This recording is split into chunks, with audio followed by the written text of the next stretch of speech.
Hi guys, welcome to a tutorial HTML5, and in this we're going to look at pseudo class, pseudo whatever, right? So in here I have a div. I've given an ID of web, 4 paragraphs. I've given class names of site. Okay, I'll just put website in as the content.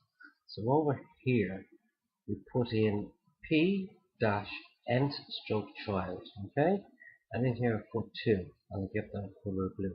So this should make the second one blue, which it does. Okay, so I can also go back and go p dot odd child. So every odd child should turn blue. Refresh that, and there you go.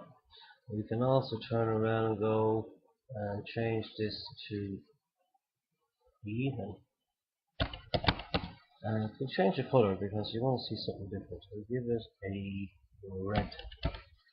If I save that, and then we'll go back in and Firefox wants to be nice to me. But there you go, it did by nice, yeah, we got a red. So they're simple enough. They're pseudo classes, whatever way you want to pronounce that word. And just give it an ID, give them class names, and then odd, even, whatever you want. You can just put in numbers here if you want, it's simple enough. You can just change this and put in like the